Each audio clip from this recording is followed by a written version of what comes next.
कौन अस्तप कीन भवानी, इतना कठोर तप किसी ने नहीं किया जैसा माता पार्वती ने किया है।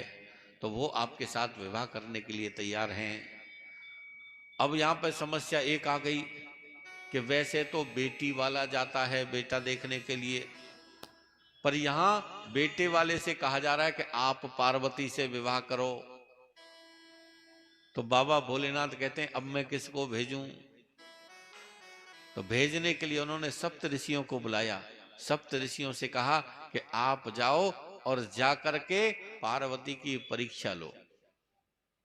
अब यहां पे एक दर्शन करो आप, बाबा भोलेनाथ त्रिकालदर्शी, जिनको सब कुछ पता है, भूत भविष्य का सब कुछ पता है, वो माता पार्वती की परीक्षा लेने की बात कर रहे हैं। क्यों? क्योंकि जो विवाह का मामला होता है ना, ये पति पत्नी का मामला, ये बराबर का होता है, बराबर का होता है। हालांकि वो पुरानी बात है, पहले की बात है, ये बराबर का होता था। अब तो पत्नी का पल्ला ही भारी रहता है। रहता है नहीं रहता?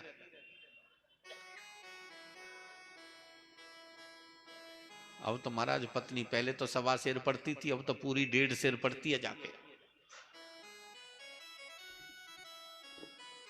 और वास्तविकता है,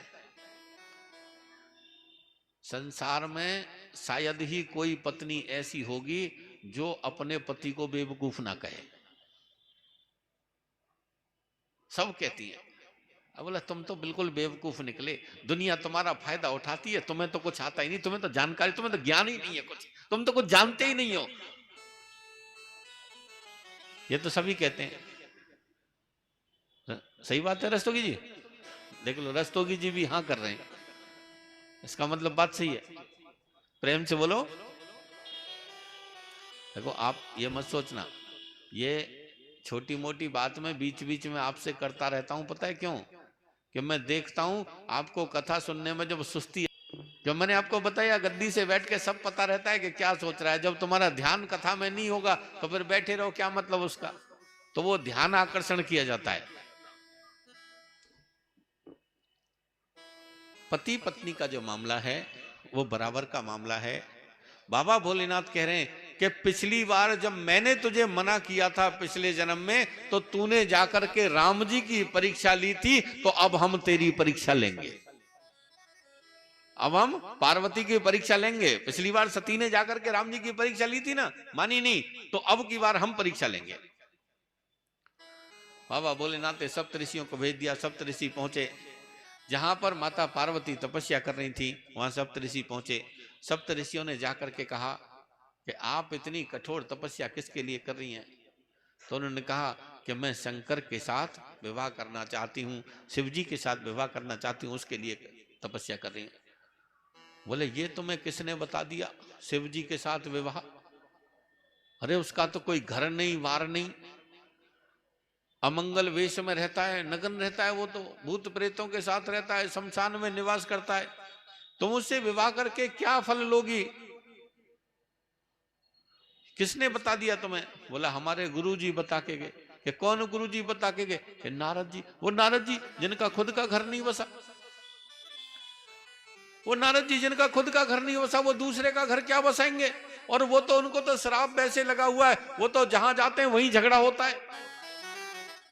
नारद जी को श्राप लगा हुआ है। दक्ष प्रजापति के 100 बेटों को नारद जी ने भगवान की भक्ति की तरफ मोड़ दिया था, गृहस्थ में प्रवेश नहीं करने दिया था। दक्ष प्रजापति ने श्राप दिया था नारद जी को कि तुम कहीं भी 2.5 घड़ी से ज्यादा ठहर नहीं पाओगे,